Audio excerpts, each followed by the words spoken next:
This is Past the Rock. And we're back. We had a whole another week of college football. They played more games. More games, a lot of teams beating up on cupcakes for the most part, but This it was didn't cupcake week for sure. save us from having some interesting things. We shall start with the University of Texas today. They were the 11 a.m. game on Saturday. There really wasn't anything that interesting Thursday or Friday. A little hot, sorry. It came in good. I would call this a meh game that was masked. Didn't start by off too hot. Well, and it didn't really. It was interesting. end It didn't was start fine. off too hot, but then immediately it went really well, and then Yeah. the second half was just awful.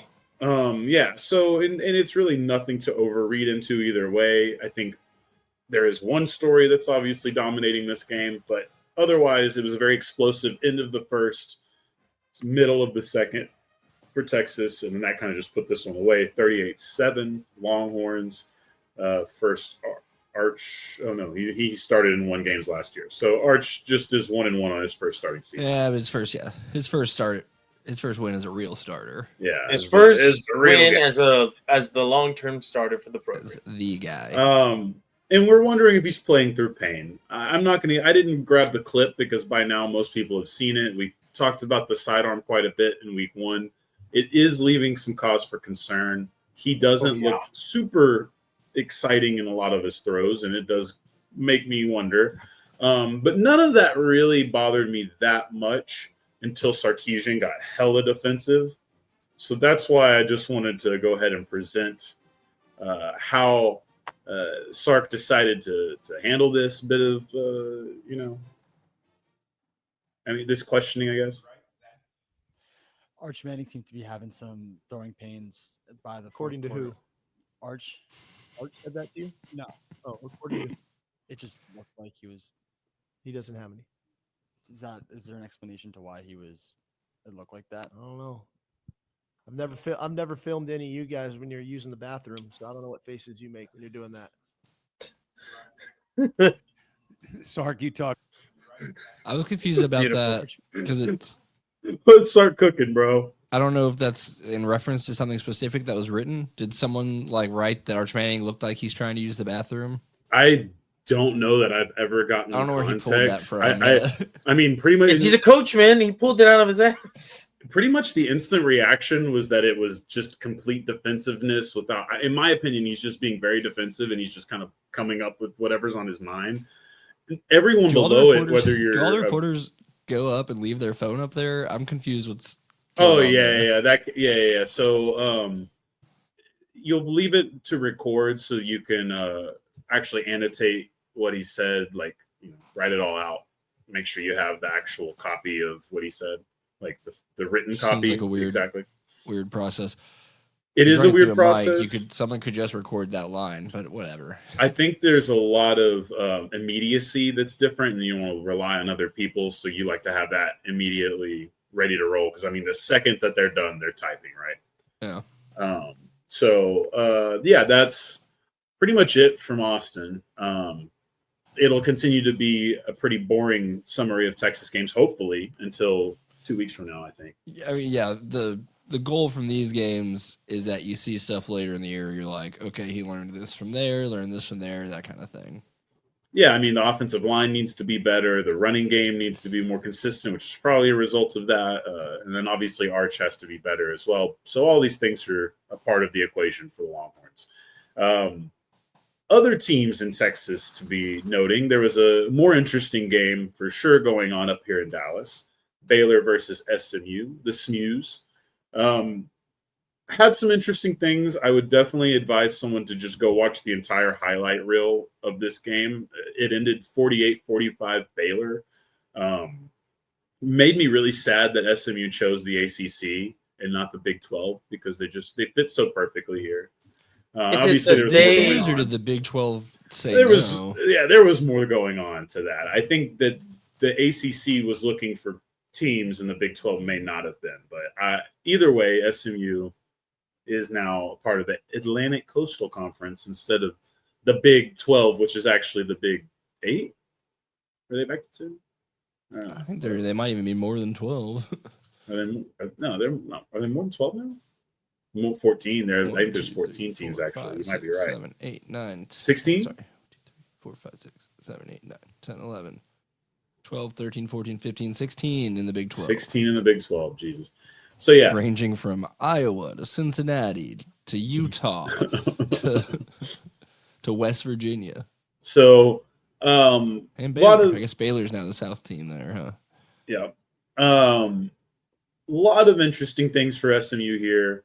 You get a pick in the end zone when you're leading this game comfortably. That sort of revives Baylor. You got a 38-24 lead with 5 minutes and 38 left in the game. You miss a long field goal to win the game. You miss a short field goal to give yourself a chance in second overtime. So they basically handed it to Baylor. But Baylor's quarterback, Sawyer Robertson, looks pretty good. Maybe even a Heisman candidate, potentially, depending on how well the Bears can do this season. But yeah, interesting game, mostly because SMU really just didn't handle that professionally at all. And what's a new stadium, right? They've revamped that thing. It looks like a big, nice stadium now. Like they look more believable as a big time program again, but they really needed to handle Baylor. And they I did. was there for the North Texas Bowl game last year. It feels very slightly bigger than high school, middle college. It's better size than arena. it was. Yeah, that's better fair. than it was. I mean, It's not like they can obviously, necessarily you know, move it around. I'm comparing it to the other one I've been to, which is Texas. So Right. That one's obviously a big one, but even just by other standards, Texas is DKR is absolutely nuts. And so is Cotton Bowl, really. But yeah, so that's how that one goes. And then a juxtaposition of this game, we have Iowa versus Iowa State, which naturally is a barn burner for people who like to move incredibly slow. 16-13 final here. All we heard about Iowa this year is new quarterback, more points, but no, they were always going to be doomed to score 20 points a game. Here's what's even more fun. Do you guys know what the halftime score of this 16-13 game was? 16-13. 13-10. Okay. Oh, okay. A balmy game, balmy Cyhawk. Iowa State does win Cyhawk. Happy to not have to watch anything like that. I didn't really watch much of that one, but that one is, yeah. I watched enough to be like, oh man, I'm excited. Maybe Iowa is going to score points this year. And about towards the middle of the second quarter, I was like, it's the same old Iowa. You're like, those black and yellow uniforms look all right, but your team is garbage. Yeah, decent. I mean, really fundamentally sound program. Just man, they don't score points. Not what they do. Virginia, Unfortunately, NC, that's a big part of winning games. big part of it. Virginia, NC State. This was one that most people didn't really care about. Two unranked teams that I think might both end up ranked at some point this year. Hollywood Smothers, incredible name for the running back for the Wolfpack. He That went crazy. Definitely sounds like a Key and Peele. Hollywood Smothers is pretty Hollywood cool, bro. Smothers. Hollywood Smothers is pretty cool. 153 yards rushing, 2 tutties. Chandler Morris had a chance to. What is he's he in, the- like year 9? He is a quarterback of Virginia. I don't How long know has how he many been years around? he's in. He was a part of the COVID kids, so he might be the last era of He COVID played at kids. SMU, right? He played at SMU. He played at North UNT. Texas? I believe he was. He was a North Texas guy. Was he originally a commit to Clemson? Because I think his dad was like the OC or something. Oklahoma. He started at Oklahoma. Yeah. Yeah. True freshman in 2020. So Chandler Morris has been bouncing around for quite a while. Has a fantastic game-winning drive. So Potentially he in was this committed one. to Arkansas, but decommitted when their after his dad lost his job. That's what it was, Arkansas. So yeah, Chandler Morris game-winning drive. He has no business still being in college. What is he doing? I love it, but but he might help Virginia. He could have won this game, but threw a really tough interception. Like He's had one of the those. quarterback that y'all were supposed to have in the bowl game last year, but then he Right. left. He bailed and on then that us. other Now guy we looked got- really good. Now we got Mestamaker. That's why Mama named you Joe Dirt instead of Mestamaker. Yeah. So yeah, that's where we're at. But yeah, Chandler Morris had an incredible game-winning drive potentially. literally drove them down the field in with just enough time. I mean, literally, as you draw it up, the fantasy, right, ends up forcing a throw that I believe was a wide receiver wheel route that the DE ended up following. And basically just, I mean, as soon as this defensive end turned around, the ball was just right in his hands, game over. So tough L for the Virginia Cavaliers, but I do think both of these teams could be still interesting players down the road. No, we haven't forgot about that. Ole Miss, Kentucky, first SEC game of the year. Ole Miss barely hangs on. Kentucky is transforming themselves into a ground and pound thing. Basically, what people think is Mark Stoops has been there so long, and Kentucky has such mediocre expectations that he's basically just like, what are you going to do if I try this? And I honestly don't blame him, but it is a little weird to watch. You got to convert into touchdowns, not field goals, if you're going to play Jason Garrett football. And unfortunately, just like Jason Garrett, that wasn't the case today, or wasn't the case Saturday. Ole Miss played very, very well. They're still hard to read on how good they're going to be, but I think ultimately they handled a good test. An opponent that changed itself quite a bit, still an SEC opponent, a decent one at that, and they handled the game when it was started off poorly. One interesting thing, not only did the Wildcats kick a field goal to cover the game, it also put the game over, and they asked Lane Kiffin about it as he's walking off. This, of course, Lane Kiffin did not have anything to do with this decision, as he is not the coach of that team. But they did ask Lane Kiffin about this, which only is interesting to me because of how much we're not supposed to talk about betting, except for let's talk about some betting. Like, seriously, the post-game interview, we're asking the coach about the betting, about did the other team try to get the over. Yeah, are they worried about Vegas? I was stunned a little bit, and I think Lane was kind of a smartass about it, but I think he joked about it too because it's Lane Kiffin. He probably dabbles, you know. Yeah, but he's like definitely one of those guys who would not compromise his own team to do something. He's gambling on everything else, but yeah. Lane Kiffin, the man of ethics. He's just got too big of an ego, you know. And then we have what is it? The border war, I think is what they call Kansas versus Missouri. Yes. This one ends up being a Missouri victory, fairly handedly towards the end. But this was a big Kansas game to start, 21-6 lead. It was a 21-6 lead built a little bit more on Missouri mistakes than Kansas football. Mizzou tied it by half and ended up sort of just running the track meet out as we go. But really why this one is fun is because we had a great moment in rivalry history. Yeah. This is a fan allegedly. I guess I'm confused because they're in Missouri Stadium. Mm-hmm. Someone said that they had given this like this was a Kansas fan, so maybe some of this lore was. I never heard mistaken. anything about him being a Kansas fan. That was an original lore, but I think that might have been someone who couldn't tell what was happening. Either Or way, they were doing the bit like when they do like uniform swaps at stadiums, and they have somebody wearing the other team's uniform, and they swap it for them. it could be. I'm confused why Missouri would bring a Kansas kid out to kick. So this has to be a Mizzou kid through and through. Like they had to know it. It's some kind of contest, right? Right. It's a contest. I think this kid, obviously knowing he probably can't make this, decides can't really see it, but he has FKU on his stomach and painted very crudely. Not a great video either, but it's painted very crudely. I also think there might have been an inside job because it says F and not fuck. You know what I mean? I think that some censorship of administration came into play in this decision. It might just be if that guy's smart enough that it'll never be blurred out if it's just FKU. I guess that's possible. We never got a good enough shot. Like this is the best shot I think I ever saw. Yeah, the other problem being it was Kansas versus Missouri. No one's even still like you think so takes the ball. Oh nope, kicks it dead at the opposing team sideline. Which are any of them even looking at the field at this point? At this point, there's mild interest at best on the KU sideline. This definitely feels like an Aggie level bit. But but I appreciated it nonetheless. And I am wondering a little bit if it's an inside job now that we've taken a look at the Zapruder film a little bit. I mean, they don't have to give anyone $25,000. They get free PR. I do think it's possible. It's definitely being reported as a Missouri fan on a couple Okay, articles I gotcha. clicked on. So Now that we're official. Yeah, I think it probably was just someone mistaken early on. UNT versus Western Michigan. oops, Oh. sorry. Hello, Go Caesar. ahead.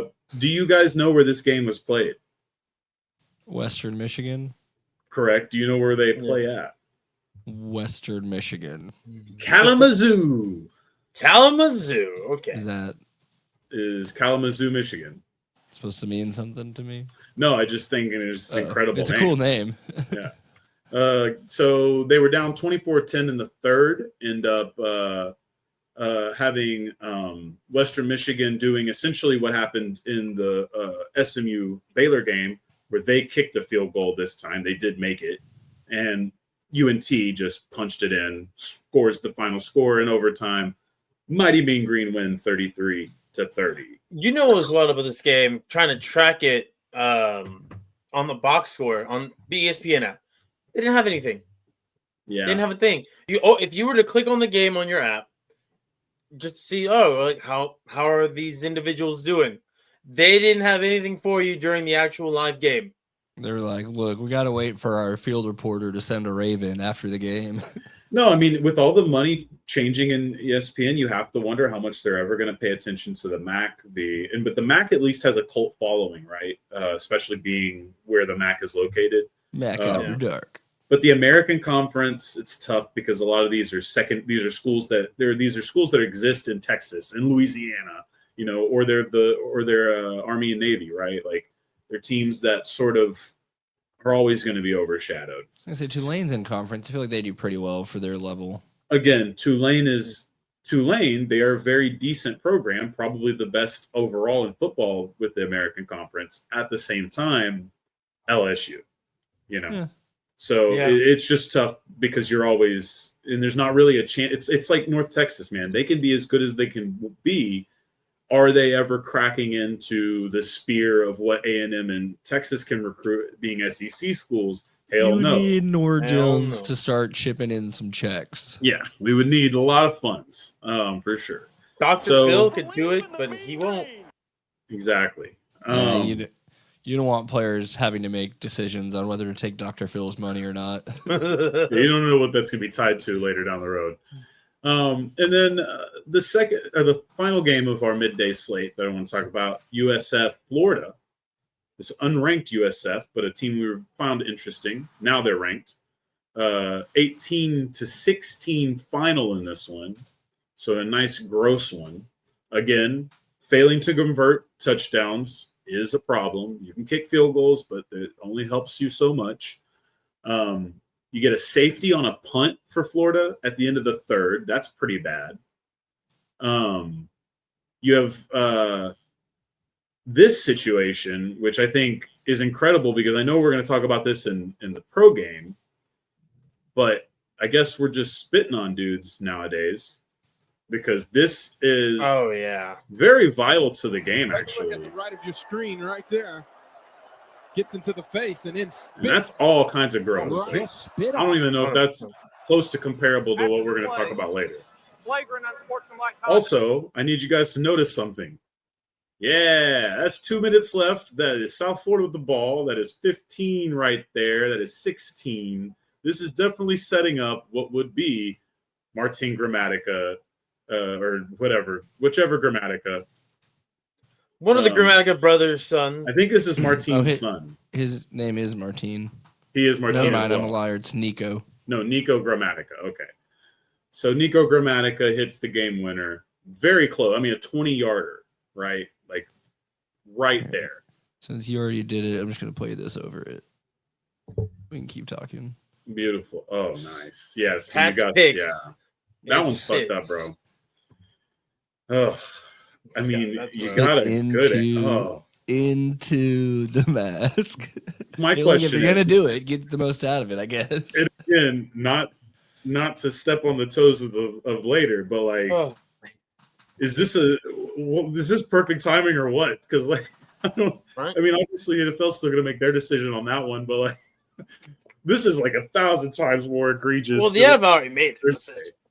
So like, this is tough, dude. This is like, honestly, does the law get involved? Because this is like, is that technically assault? I don't know what. I guess they were in Florida, so it might be tougher. Face. It might be tougher to get an assault charge in Florida than you spit in somebody's face. That's a way different deal than just spitting on whatever their fucking pants or whatever the fuck the spit got on. Look, they got rid of vaccines, so this is how you got to get immunity spread: is you got to start spitting in each other's faces.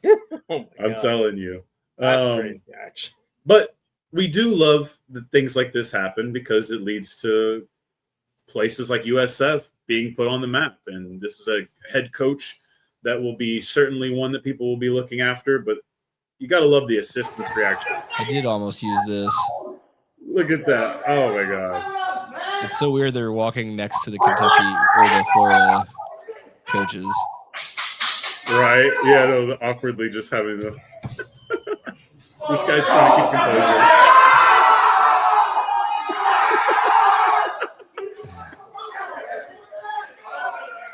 Yeah, man, no, good for them. Don't worry, we got more coaches acting rambunctious later in the program. Their coaches, their head coach is like from Russia, right? Isn't that his bit? I don't know. Is he a Russian guy? I know people are really into him, and obviously after what just happened, he definitely looks like he might be. Born in Moscow. Wow. Moved to Brooklyn as a child. Very interesting.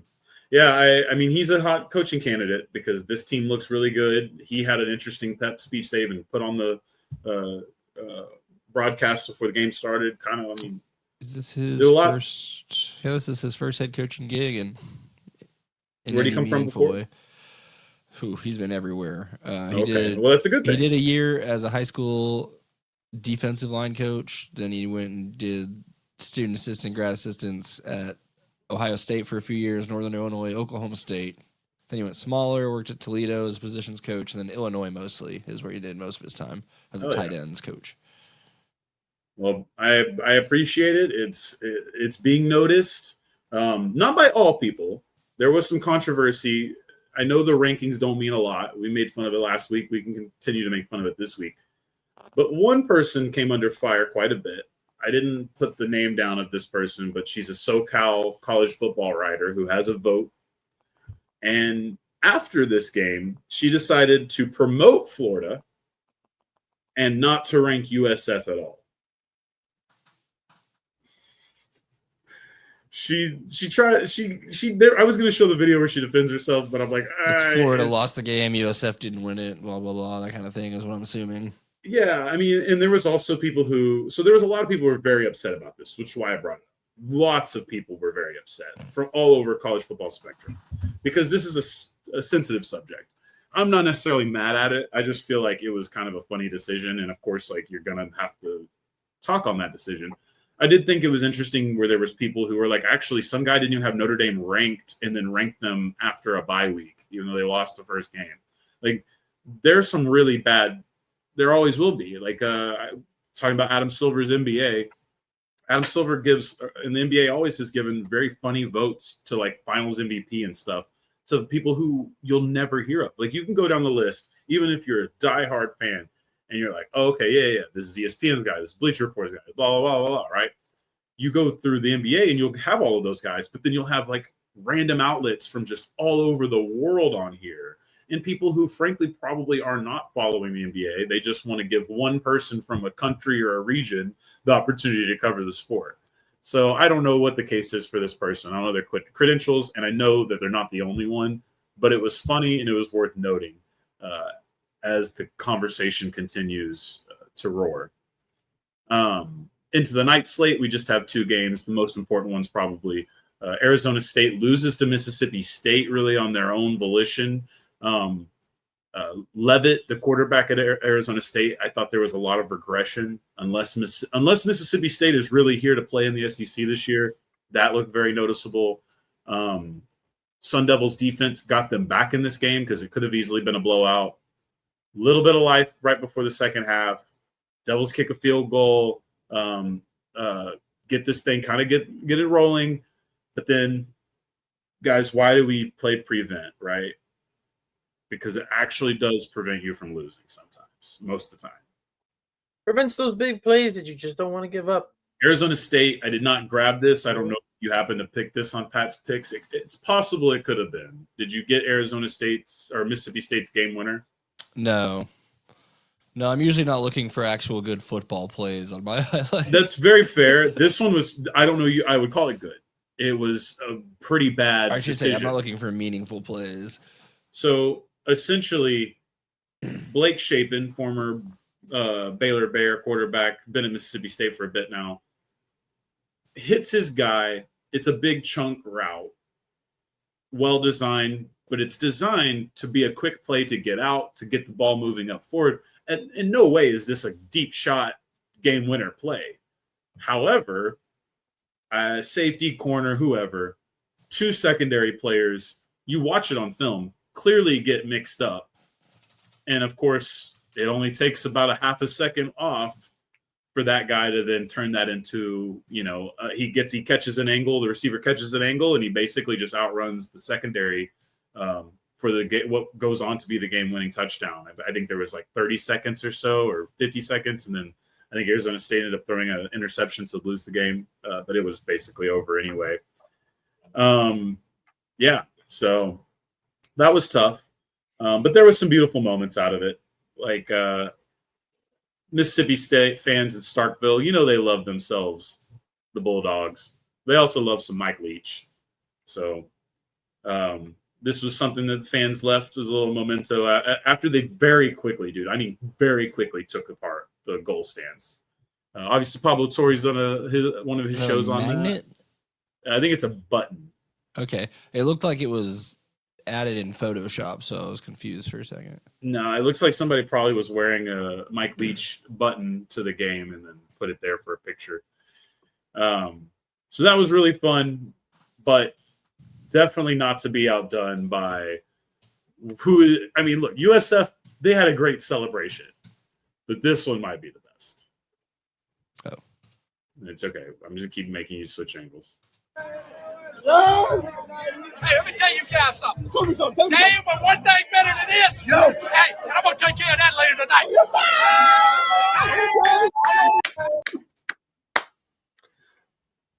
Yeah. That's right, Coach. You tell him.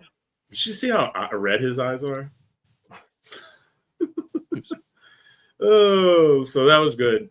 Pretty much the only thing coming out of that one. Yeah. Arizona State probably not going to repeat as the Big 12 winner. They weren't ever picked to even be there last year, but they're still probably a good program and lots to be excited about for the Sun Devils. Wasn't the worst loss ever. Good for the SEC, probably too, to have Mississippi State do this.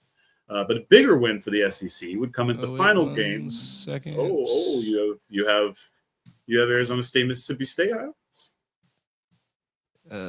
If it'll actually, or do you have the touchdown? Pretending to load. Gonna give it one more refresh before I Pretend give to up on it. load. Back on the Florida State one, or the Florida USF, that was the first home loss to a school from Florida, not Miami or Florida State, since 1938. How do you do this? Damn. All right.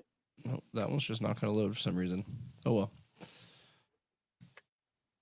I've tried. Mississippi State Bulldogs, Dak Prescott boy, cowbells. We want more Was he in cowbell. college when he was doing the penis squirt guns, or was that a him and Zeke thing? I think that was the glorious days of the early Dak and Zeke era. Dak penis squirt gun. That's a good Google. Well, you're gonna see more it's than a just a Cowboys. squirt gun. Cowboys deal. All right. I was So just Careful wondering when if you- was gonna get a- you were not successful in finding Mississippi State highlights. The video's not playing, so I don't Okay. know what to Oh, do. Fair I was enough. gonna say, careful when you type in Dak and penis in the same Yeah, sentence. there 'cause is. You will see it. Some graphics. Michigan, Oklahoma, final game of the night. Lights were a little too bright for young Bryce Underwood, the star prospect that now the richest man in the world, suck it Elon, Larry Ellison, paid for his wife or girlfriend or something. I forget. Say what? Basically, yeah. So this is a weird one. Larry Ellison, Oracle, right? You guys know Oracle. Yes. Larry Ellison's worth a lot of money because Oracle's worth a lot of money. He is now, as of today, I believe, or yesterday, the richest man on earth because of stocks and stupid things that I don't understand. He donated a lot of money for Bryce Underwood to be a Michigan quarterback. Oh, this is part of the. And What's it was his not, dick? and it's not because he's an alumni. Who's I the believe it's Barstool because guy? he's. Yes, there is the Dave Portnoy of it all. Portnoy. 'cause I he's a remember Michigan Portnoy talking guy. about this. But it was done for his girlfriend, wife, something like that. Anyway, not the story of the night. The story of the night is Oklahoma looks very serious. Defensively, it's especially. I thought the Oklahoma offense was a little underwhelming, but this is a talented Michigan team. So It was that's so fine. bad last year that it's going to look so much better no matter what they do. That's factual. And John Mateer is a really talented quarterback. Could easily get himself into the number one pick conversation as the season goes. Mater? Huh? Yeah, I think it's Mateer. It is Mateer. I just want to call Oh. it Mater. Oh man. Oh, so the age gap is crazy on this one. Better or okay, sorry, bigger. Wait, or is she like smaller a than freshman? Did Belichick's? she just now enroll at Michigan? No, And he's like, I got you. No, her no. mom just graduated from Michigan. She's only like 2. Yeah, Oh, it's up there because he's 81 and she graduated from Michigan in 2012. Hmm. She's 33, so Yeah. almost in that 50 plus age gap. You think when he was 48, he rolled into a hospital, went to the maternity ward, and was like that one? These days, Maybe. things like this would not surprise me. But yeah, so kudos to Oklahoma. It is usually fuck Oklahoma on this program, but for now, respect. Well done. Damn. Talented They're looking group. 1 year apart from being the same age gap as Bill Belichick and his girlfriend. Which one's further Beautiful. apart? Big Bill. By Okay, yeah. I didn't really keep this in the story, but there was a funny back and forth where Bill Belichick's not allowing Patriot scouts at UNC things. So that's funny.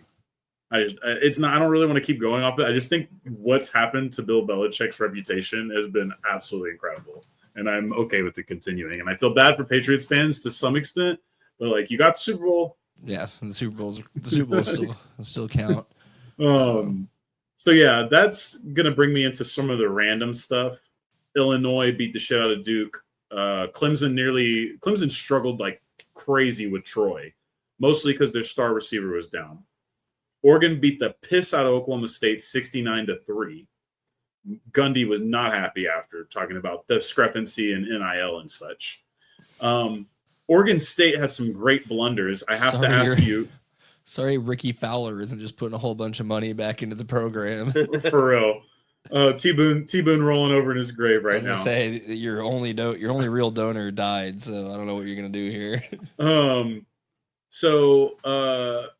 All-time blunder with Oregon State. Did that happen to make Patrick's picks? Do you have anything from the Oregon State Fresno State game?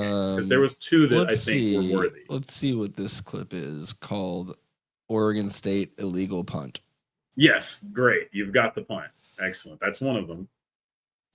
Yeah, this was excellent. So I mean, the Oregon not State what you guy want to see. slowly drops it, and he tries to kick it while it's on the ground, which isn't allowed. But it doesn't matter because it gets ran back for a touchdown. Although I don't think that touchdown should count if the kick was illegal, but whatever. I mean, decline the penalty, I suppose, but Well, I think it's a dead. I thought it would be a dead ball at that point, but maybe I'm wrong. yeah. I mean, either way. Did he It stay is funny to tightrope? try to kick it after you dropped it on the ground, though. Like you can throw it though, right? He could pick it up and throw it. Yes, he could pick it up and throw it. Yeah, that's tough. He could pick you, it up and kick it again. I'm pretty sure. I just Did think- you get his lineman's reaction to this? No, just the play itself. Okay, no, it wasn't actually that same one, but this one was. I thought this was also worthy of showing. Let me make sure it's ready to roll. Okay. So this is also obviously from that game, the CW, which we will talk about CW in a second. Tom Brenneman. Holding offense, number 64, 10-yard penalty. Seems to be the common opinion here. That's good. Oh yeah, that was a nice one. That's so. caught perfectly. Like Yeah. it's not too hot on the mic, but it's just clear. Nope, it's pretty good. So that was great. What else we got? Army beat Kansas State, so now we're officially on the watch for the Ireland curse. Not the luck of the Irish, but the curse of the Irish, because I almost lost to North Dakota.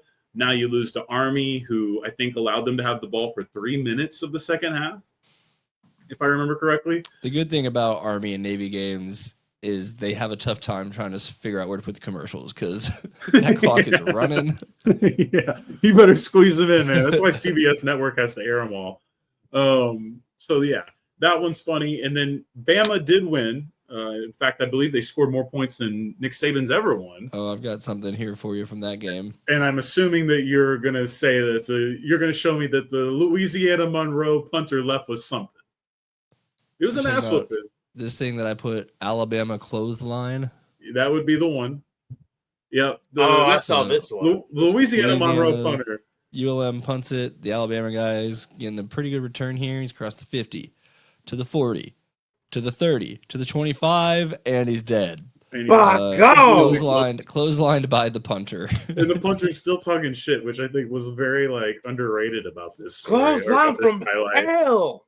No flag, We'll get correct? another angle here. No flag. Nah, Nope. I mean, at this point, I think the refs gotta let that go either way, right? the clock That's should have. clean. That looks clean, actually. I don't know what the rules are. No, it's That's- clean.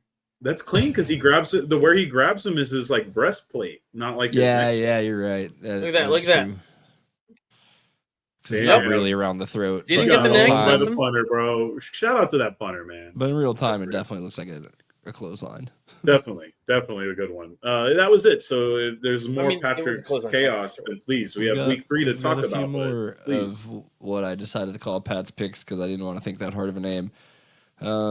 Let's go with Oregon Duck Bomb. Oregon takes the snap. And I think this is just a deep throw. I think this is actually just a solid football play. Yeah. Nice. 65-yard this is- touchdown. Whoop. What part of the ass whooping?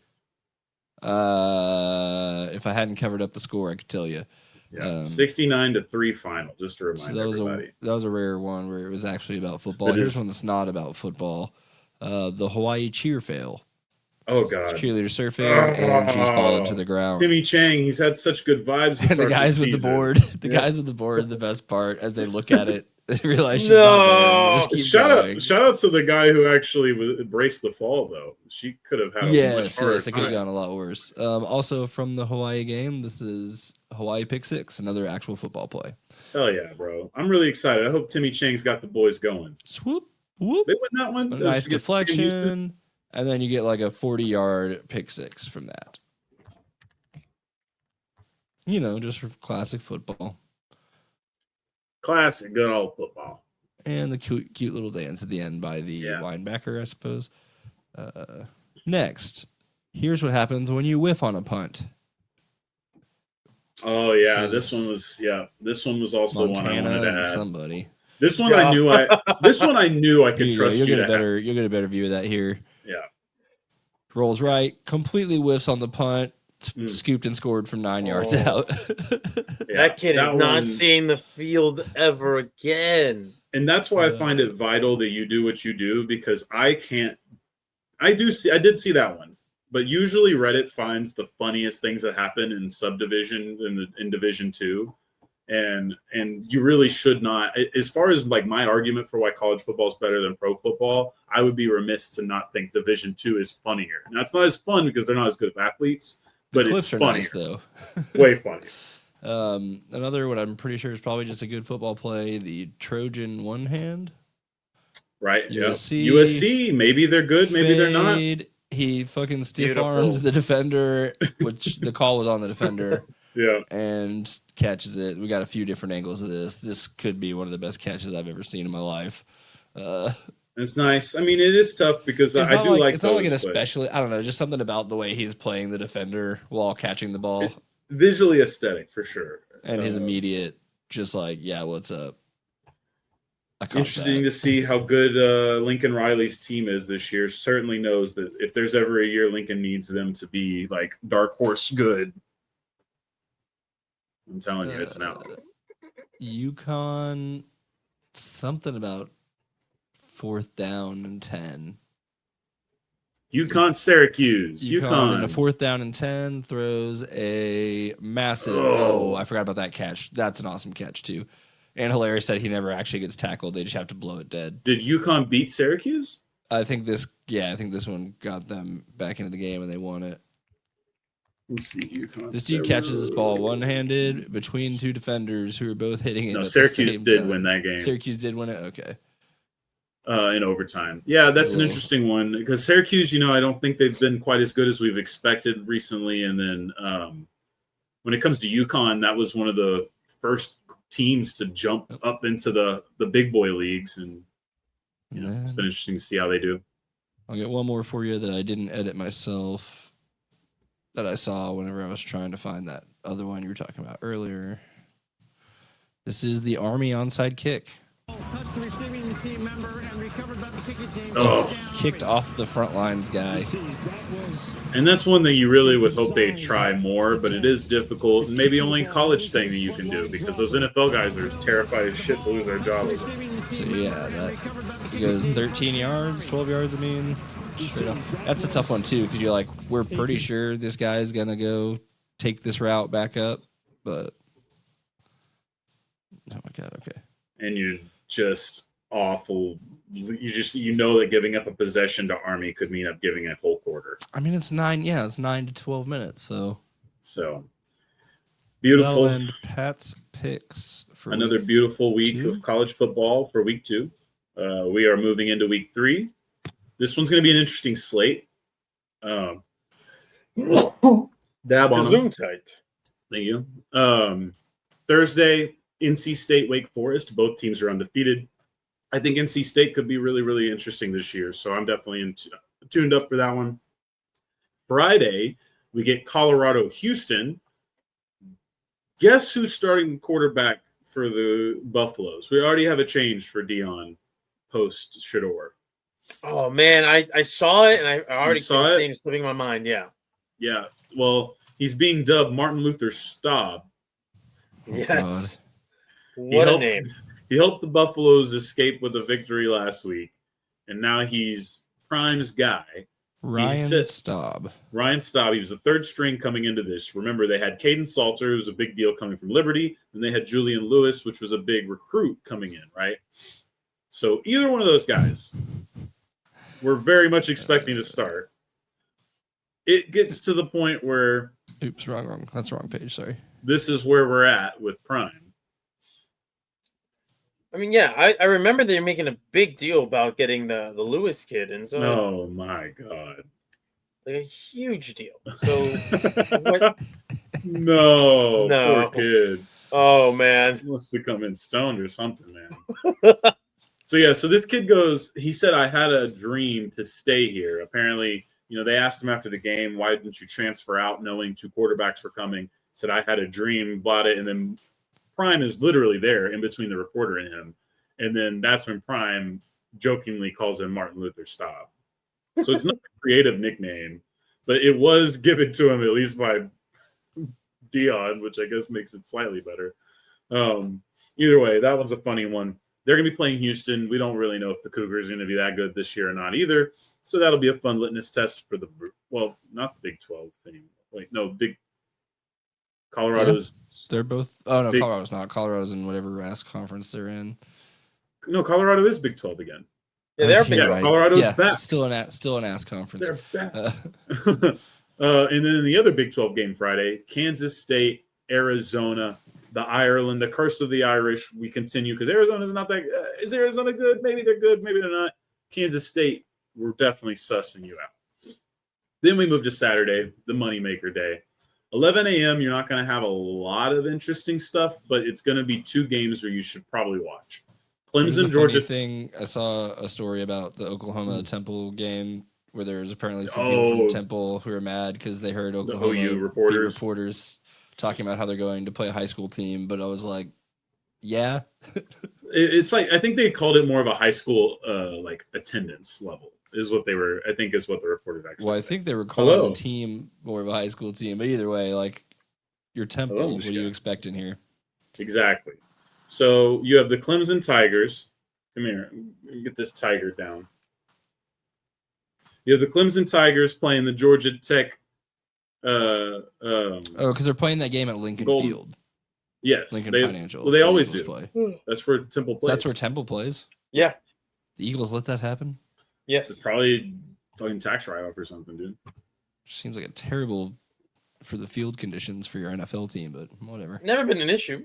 Yeah, I don't think we've ever heard anything about it. Temple just doesn't play hard enough, is what I'm hearing. The only time No. the Eagles have ever had an issue is whenever the playoffs run around into Philly, and then you have Temple, and then you have an Eagles game. That's when the field gets. Do you remember when Temple used to have an annual draft pick every year a player draft eligible player every year that would get talked about a lot for one particular reason because of one of their most famous alumni? I actually have no recollection of this. Bill Cosby used to. Oh God, that's right. Every year, Bill Cosby would basically like take a Temple eligible kid and like they would make a whole thing out of it, right? Oh shit! I Cosby, guess I remember Bill Cosby was like a part of a draft once or twice. that's. Oh wow! When was this? Is this like 2010s? Probably like 2000s, dude. Probably 2000s, I think. Yeah, because he's a Temple grad. He's their most famous grad. Yeah, I completely, that slipped my mind that was a thing that happened back in the day. Okay.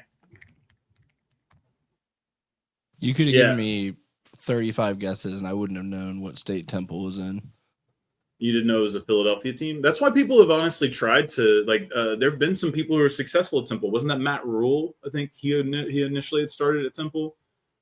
I mean, Temple is a very solid program for coaches trying to develop because you have the Philadelphia setting, you have an NFL arena. Yeah, you don't sell it out necessarily, but Tim Heidecker also went to Temple.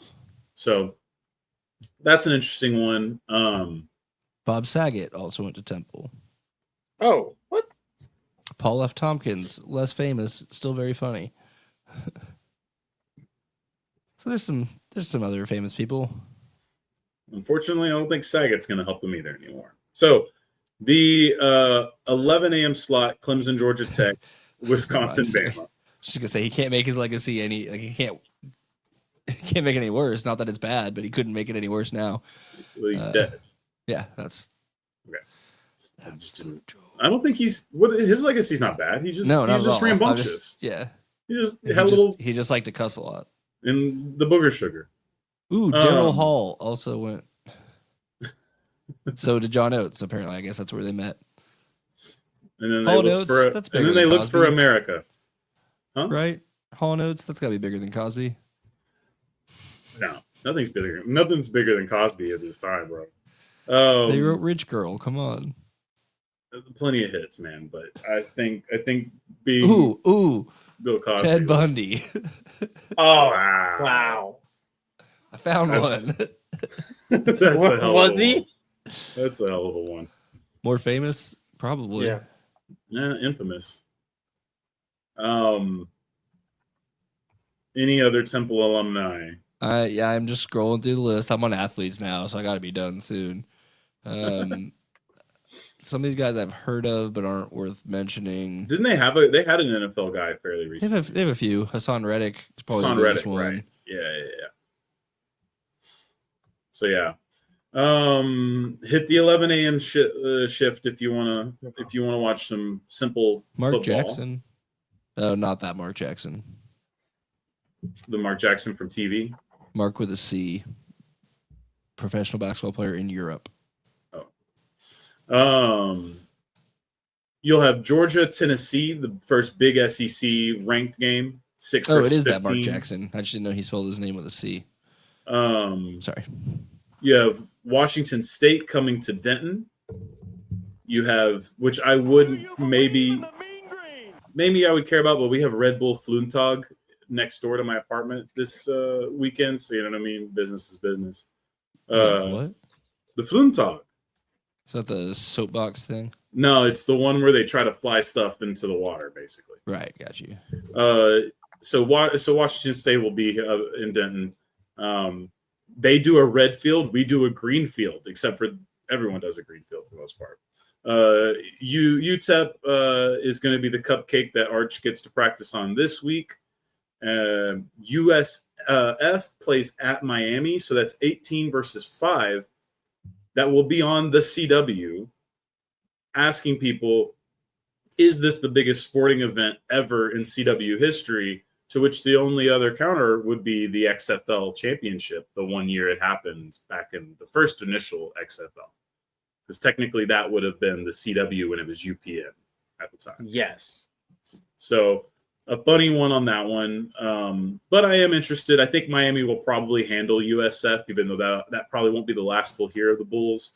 I do think Miami's a good team. They'll handle that. Into the late night, we will have Arkansas Ole Miss. We need to see what both of these teams are as far as the SEC hierarchy. We have Florida, LSU. Every time I see Mississippi, I forget Ole Miss is Mississippi. Right. And then we have Florida, LSU. LSU coming on high, strong. They're excited. Florida, literally, the AD is posting press releases about not firing the coach already. Tough times. This is like the third year of them calling for his head really early, right? Right. I think he's getting in over the fact that, can you actually look this up, Florida's schedule? I know it ends with A&M, this stretch. And honestly, it might be worse after A&M too. But this next month for Florida is quite they difficult. have Miami, Texas, Texas A&M, right, State, Georgia, Mississippi. They play State, Florida. sorry. They play Mississippi State after A&M. Georgia, Kentucky, Ole Miss, Tennessee, then Florida State. And we already knew they had the hardest schedule. Really, realistically, Florida probably did have the hardest schedule in all of college football this year. It might be, yeah. I think they said it a lot themselves, which is always annoying, and no one likes that. But they probably were right in this situation because one thing Mississippi to State could be acknowledge really you have good. it. It's another thing to complain about it. Yeah, and that's the issue. Is it walks a fine line. What do you want me to do about it? You go play the games, all right? And so it'll be interesting to see just if Florida can put up a fight. Because like I said, I mean, you just read off the schedule. That's a shit way to go. I mean, it's a non-conference game next week, but it's fucking Miami, you know. And then Texas, maybe Texas is a little stunted, but like that's still a good football team. A&M, yeah, I mean probably is still a good football team. Mississippi the State only thing looks competent. close to incompetent team they're going to play is Kentucky. Kentucky, even still, might be somewhat competent, even though, yes, I do think there's a world where Kentucky could bottom out this year. So it is one of those issues. Then we get the Aggies going to Notre Dame. Notre Dame now sort of needing to prove themselves. The Aggies, I think, have a good conversation to be the dark horse SEC winner. I obviously understand that that's sort of perennially where they're at, but I do think it's a good football team. I do like the coach. I do like where they're trying to take this version of A&M football. To me, it feels more authentic to what A&M actually is instead of the swagger-copter and the Jimbo, you know, calling your shot bullshit. I do believe in the Aggie program a little bit more than I have in almost all of my life, honestly. That being said, they got to prove it. They got to actually put shit together, and they got to go into Notre Dame and win this game. Be a first way to start it. And then Vanderbilt, South Carolina at night will be interesting because Vanderbilt still might be pretty good. And Scar hasn't looked quite as good as we were thinking to start this season. So we're going to be looking at those games in particular. And as always, there's going to be chaos. If your team wasn't named, they're probably playing a cupcake. It's still that time of year. But now we have more fun non-conference stuff. Or fun conference stuff starting, and the Bama-Wisconsin one, which I think is funny, where it's like, this would have been a really cool matchup a couple years ago, but now we walk into it being like, are either one of you any good? Every year now, you know, for both of these years. So we shall see. A lot of week 3 bye weeks. Yeah, early season bye weeks really throw me off, man. I think a lot of teams will end up doing it this way too. Save a couple million and now have to play some. Well, and they'll still, like, you'll back in. You may have a weaker opponent in between your SEC games or your Big Ten games or something. But some of these conferences also force you to play 9 games, right? So that's also a big factor. Yeah, so Especially that's the a big SEC factor. does that now. There are 19 teams on a bye week in the FBS this week. So I like that. It keeps things manageable, but it's always funny when why would I look at Clemson and Troy? Why would I care about this game? But then you're just watching the game as it's going on Saturday, and you're like, Clemson's seriously not going to score a touchdown in this game right now. And then, as most teams do, they just wake up and play football. All right. That might be the wrap for the first half. Join us in the second half where we'll get to It's a people blowout. who get paid even more to play football mostly. Mostly. Well, Eh, that's an interesting concept. Wait Some of for it. I got to line up the actual thing.